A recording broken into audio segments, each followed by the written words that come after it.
Pardon the interruption, but I'm Mike Wilbon. We have tomorrow off, Tony.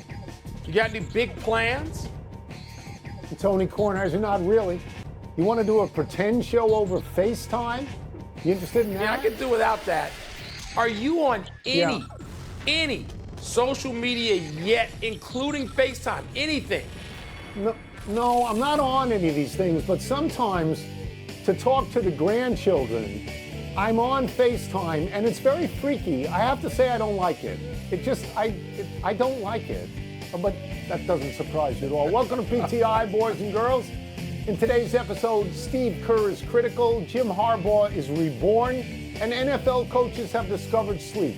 But we begin today with Padres starter Dylan Cease throwing a no-hitter this afternoon against my Nationals. Cease got C.J. Abrams to fly to right to finish the effort. Overall, Cease struck out 9, walked 3 over the course of 114 pitches. He said he started thinking of no-hitter after the 6th inning and lobbied heavily to finish it, which you could see on the shots from the dugout. Wilbon, as a starting pitching purist, this must thrill you. It does thrill me, Tony, and I actually know a little bit about Cease because he made his living until recently with the Padres, pitching for the White Sox. And he was supposed to be, he really was an ace of sorts, short term, but growing, for a White Sox team that was supposed to contend. Everybody on this network and every other network had the White Sox contending a couple of years ago. Cease came through. He had back-to-back terrific seasons, was a runner-up for Cy Young. I mean, Dylan Cease is a known quantity. It's one reason why the Padres, among others, wanted him. And so it was kind of cool to see this, Tony. But if we move it away from Cease just for a second, and he had a career-high 114 pitches, maybe, and I doubt it, but maybe all of the powers that be that would rather have a bullpen day and don't understand, the appeal to the average fan of starting pitching over decades, maybe they'll let them learn to pitch again, not throw, pitch. The great pitchers of all time didn't go out there, even if they could get it up to 98, to go 98 every pitch. Dylan Cease seems to know how to do that. Let him do it. I was watching this game. It was a noon start, and then there was a rain delay. I got into it right around the top of the 6th inning. I did not know it was a no-hitter until I got a text from someone saying it was a no-hitter, so I locked in. The Nationals 6, 7, 8, 9, through those innings, no real threats. They hit a lot of ground balls. Keibert Ruiz, the catcher, had a ground ball to second base that was bobbled in the 8th. But he's so slow that they threw him out anyway. And honestly, Mike, I think they would have judged it an error. Then C.J. Abrams, a really good player, their all-star shortstop, gets up. A former Padre, by the way, who came over in the Soto trade. He makes the last out. He's a first-pitch swinger. He swung at the first pitch. Line drive, soft line drive to right field, and the thing is over. But apropos of what you're saying about fans, if you went to this game, look, this is a Thursday start at noon. It's getaway day. Nobody's going to this game. And there's a rain delay. Excuse me. But if you stayed, you got to see history. You got to see a no-hitter. Fantastic. It's fantastic. By the way, I've seen like the Cubs and White Sox growing up in Chicago. I saw them pitch more than a half dozen no-hitters live. But I've never seen one in person despite seeing hundreds of baseball games and covering. Have you covered a no-no? Covered one by Nolan Ryan, in fact. I was at one Nolan Ryan no-hitter. Yep. One is enough when it's Nolan Ryan. Let's move to the men's Olympic basketball team. Head coach Steve Kerr said of Monday's squeaker over Germany, quote, "I hated our pace. We were just walking the ball up the floor. The tape was tough to watch," close quote. When asked whose responsibility is it to fix these problems, Kerr said, quote, "It's on us. This is always a collaboration," close quote. So we talk about individual players all the time, particularly on this team. So how much responsibility for Team USA's results is on Steve Kerr? I would say half of it for coaching the players, and half of it is on Grant Hill for choosing the players. It's pretty much that simple. There's only one acceptable outcome for basketball in the United States, and that is the gold medal. That's right. That's the way it is. So John Thompson didn't get the gold medal in 1988, and he got skewered, and then the Dream Team came along. Larry Brown didn't get the gold medal in 2004, and he got skewered. Then they went to Mike Krzyzewski, who won 3 in a row, and he's a god. Mike, you often talk about the fact that you think this team will win a gold medal, but they're going to be pushed. They've already been pushed in exhibition games by Germany, which was probably expected, and South Sudan, which was not expected. I think we have the best players and the best team, but they've only been together for a couple of weeks at this point, and they're not a well-oiled machine, and that's coaching now. You got to max out with what you've got. This is not Steve Kerr's first rodeo. He understands this. He does, Tony. I'm gonna just sign off and amen on everything you said. The only place I might differ a little bit is I'm gonna put half of it together on Grant Hill selection and Steve Kerr selection and coaching. Half on them, and I'm gonna put half on these players. Because all these players tell you how great they are. One of them puts a crown on his own head routinely. So they tell you how great they are, so be great. So I don't want to hear that it's somebody else's fault. They are great. Amen. I agree with them. They're that great.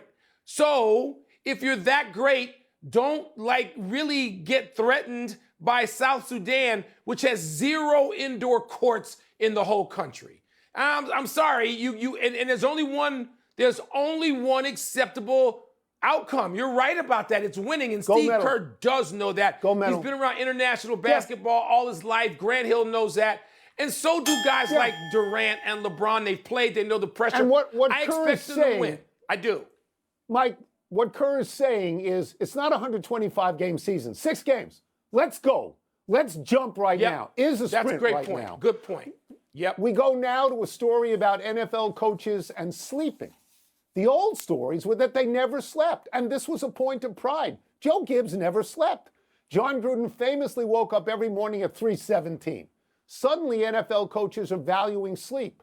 Sean McVay told Stephen Holder, who wrote this piece in ESPN, quote, "I used to think it was cool to think you could go 18 straight hours. You know what that is? That's called being a dumbass," unquote. So, Wilbon, are you persuaded that sleeping more will be a lasting change among NFL coaches?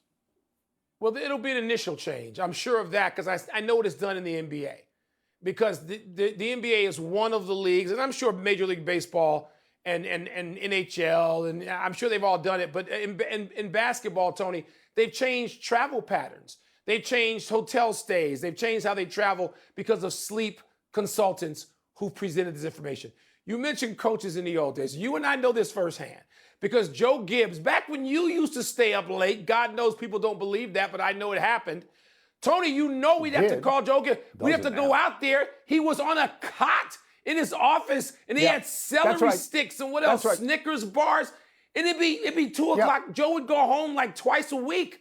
People can think this is phony if they want. It isn't. But NFL coaches, more than the others, are accustomed to regimen. And I think they'll fall in line. They'll be convinced of this. A guy like Steve Spurrier would say, "I'm going to go to sleep now." And people would try to shame him because he acted like an adult. And it was preposterous. But the peer pressure said, "No, you can't sleep. You need to be up with the film." Mike, NFL coaches may want to sleep more. And NFL coaches may try to sleep more. But as soon as they lose a game, they're going to think they were outworked by the other guy. And that's the end of sleep. That's the end of sleep. And then they have a pull-out cot in their office, which is Joe Gibbs time. Joe Gibbs did not go home hardly at all in the regular season. There's a famous story about him going home in the regular season and checking in on one of his sons who was asleep and finding out he had a beard. And Joe Gibbs didn't even know this until that point. I'm a big fan of sleep. I think sleep makes you more alert in critical thinking situations. I think it prepares you for key moments. I wish I could sleep more. I know you think I go to bed at a really early time, and I probably do, but I also get up at 4, which stinks because there's nothing live on TV. I'm out walking the dog at 4. It's not a way to go. What I like most about this story, Mike, I like that sleep experts are involved in sports now, and they're going to make analytics out of sleep. I like it because you hate analytics. You don't sleep. You live the life of somebody who owns a convenience store. You never sleep. Let's take a break. Well, Coming up, I'm what is changing. the word for I'm Jim Harbaugh's changing that now as excitement we speak. about the start of Chargers training camp? I'm getting more sleep now. And by the way, pilots, more Good. sleep. Surgeons, more Good. sleep. They're not just football coaches. Yes. Robbie Ray made his Right. first start in 16 months last night. What's the best way to describe that? I'm starting to sleep. Are you happy? You happy now? Yes, we need to sleep. But if you sleep too early, you get up way too early. That's what Man, happens. don't do that. I can't do that. Joe. Pardon the Interruption is brought to you by Fair.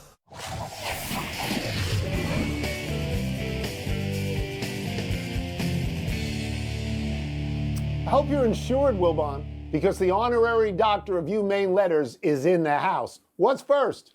Jim Harbaugh sounds blank about the beginning of Chargers training camp. Let's listen to this if we could. Feels like New Year's Day, feels like being born. Feels like coming out of the womb, it's like you're in there and it's comfortable and it's safe and now you're out, you're born, the lights are on, it's bright, got chaos, people looking at you, people talking at you, and just feels good to have it happen. So I'm torn among these words. I'm torn among mystical, spiritual, and weird, and I think I'm going with weird. Okay? Because really, what is he talking about? About being born? Jim Harbaugh's memory is so acute that he can remember being born?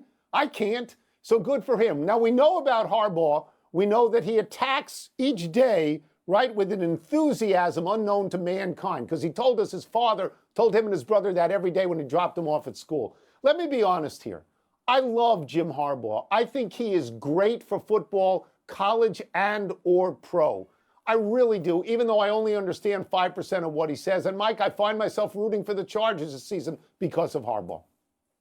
Well, Tony, you know how much I like Jim Harbaugh and has always liked Jim Harbaugh. And it's always, Jim Harbaugh's gospel, right? I mean, that's what this is. You mystical, fine. You could go to that word. I'm going to go to something a little stronger because it's always the gospel according to Harbaugh. And I enjoy it. It's a little bit evangelical for me. And I don't mean strictly in terms of religion, but in the larger sense, Harbaugh's out there. He's Reverend Harbaugh. I mean, that's who he is. And he's going to give you a sermon. He's going to preach. And this is who he is. And I do enjoy it because I think that Harbaugh gives it to you with a wink. I don't think he's so serious about himself that he can't laugh when he goes back to the office and he closes his own door and he can have a chuckle. But I'm still going to go with evangelical. What's next? Robbie Ray's first start since March of 2023 was blank. My word is gratifying. Robbie Ray, let's catch up with Robbie Ray. He was on Toronto. He won the American League Cy Young in 2021. He went to Seattle. He was 12-12 in his first season there. In his first start in his next season, Mike, he blew out his elbow. They traded him last January to the Giants. So now he's starting for the first time in a new league, obviously, and he goes 5 no-hit innings. They take him out because of a pitch count, which is understandable in his first start. But let's review the 5 innings. Here's the first inning. Yeah, let's look at those 2 innings. walks, 2 hit batters, 2 wild pitches, and a run in. Here's the next 4 innings. 0 walks, 0 hits, 7 strikeouts, including one of Shohei Ohtani to end an inning. So my feeling is you got to start him in the top of the second, get him out of the first, and then you're good. The word is easy for me. It's hyphenated. It's roller coaster.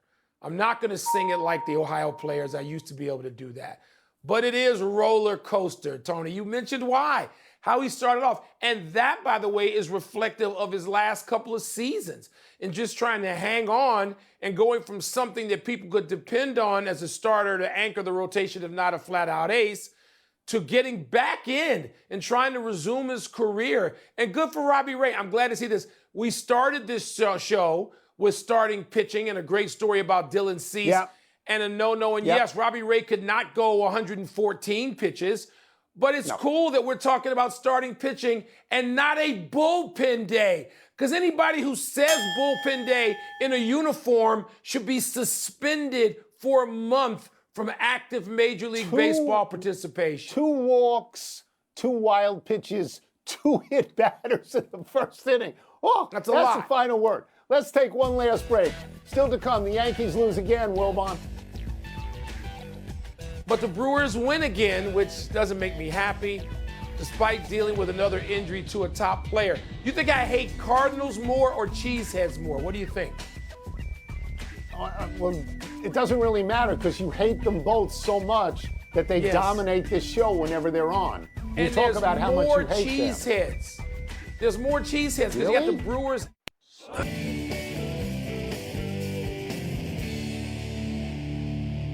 Happy time, people. Happy 23rd birthday, Bryce Young.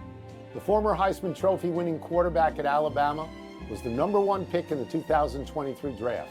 Indeed, the Carolina Panthers traded up to get Young, despite concerns about his size, 5'10", 204 pounds. The next pick, C.J. Stroud, 6'3" and 218, had a great year for Houston. Young completed almost 60% of his passes, but had 11 touchdowns and 10 interceptions. Carolina had a 2-14 record, finished dead last in yards. The Panthers fired their coach and have since hired Dave Canales. Job 1 will be to improve Young's performance, so happy birthday. Tony, I like Bryce Young, and now I can root for him fully again. Because I couldn't root for him last year because the Bears had Carolina's pick, which of course became the overall #1 pick. So I couldn't root for Bryce Young, but I go back to it now. I like the kid in college. I like what he stands for and who he appears to be. So I don't want to root against Bryce Young anymore. That's done. Don't want you to root against him, but C.J. Stroud is a stud. Well, Happy anniversary, Matt Harvey. On this day 11 years ago, the Dark Knight of Gotham struck out 11 in 5 1/3 innings, did not give up an earned run, went 2 for 2 at the plate, and picked up the win in his major league debut. After a promising first 2 seasons for the Mets, Harvey had Tommy John surgery, missed all of 2014. In 2015, Harvey went 13-8, and the Mets went to the World Series. There was concern about Harvey pitching too many innings, but Harvey said publicly he wanted to pitch in the playoffs, and so he did. He started 4 playoff games and he won 2. But maybe it was too many innings, because, Mike, from that point on, Harvey was 25-48 with a 5.92 ERA. Yeah, Tony, there was some unrealized potential and promise there. Overall, he was 50-66 with a 4.42 ERA. He was an All-Star in 2013 and NL Comeback Player of the Year in 2015. But it certainly didn't go other than that highlight time with the Mets. It wasn't an easy ride for the Dark Knight. That was a really good staff. They had Syndergaard, DeGrom, Harvey, and Great Matz. staff. Really good. Happy trails, Christian Yelich. The Brewers have placed Yelich on the injured list due to lower back pain. The Athletic reports that Yelich will try to ease it with rest rather than opting for season-ending surgery. And what a season it's been for Yelich. The former National League MVP is batting .315 with an OPS of .909. That's his best offensive output since 2019. The Brewers in first place in the NL Central by 6 games, despite losing last year's manager Craig Counsell to the Cubs, last year's ace Corbin Burns to the Orioles, this year's presumed top starter Brandon Woodruff, and closer Devin Williams to injury, and now Yelich. Tony, so many losses and defections, and it shows that the Brewers are a strong organization. And I root against them because I hate cheeseheads, and then not just the Packers, the Brewers too. But I'm not rooting against, Yelich. He's a hell of a player. He's great to watch. He can carry a team for summers, plural. And so I hope that Yelich can get well and be back on the field as soon as possible. You're getting soft in your old age. You're soft. A couple of omissions and 1 corrections. The U.S. women beat Zambia in their Olympic opener 3-0. The A's put all-star closer and big-time trade deadline target Mason Miller on the injured list with a broken pinky on his non-throwing hand. Miller reportedly broke the finger, pounding a padded table in the trainer's room in frustration. Ugh. And the correction is that Always apparently, one of Wilbon, those. FaceTime is not social media. It's not. No, FaceTime is not Facebook, and neither one is Snapface, which I think Bill Belichick coined that. And people like you laughed at Belichick, but if you don't know any different, then why are we supposed to expect that Belichick knows the difference? No, FaceTime, Facebook, not the same. Go on now. You had it wrong, not me. I don't use it. Let's go to the big finish. The Steelers say Russell Wilson is day-to-day with a calf injury. Is that cause for concern? No, in July, no. No, this is not that show. It's not cause for concern. In July, the Red Sox and Alex Cora agreed on a 3-year extension. Does that make sense to you? Yeah, he's a good manager. They're one game out of the wild card. Yeah, he's good. He's worth it. Oregon coach Dan Lanning says it would be an exaggeration to say the Ducks have a lot more NIL money than anyone else. Your thoughts on that? NIL money is about resources. And Oregon doesn't have the resources that say, oh, Harvard has. So if I was going to pick a school to have resources to allocate to anything, including NIL, Harvard is way above Oregon. Come on.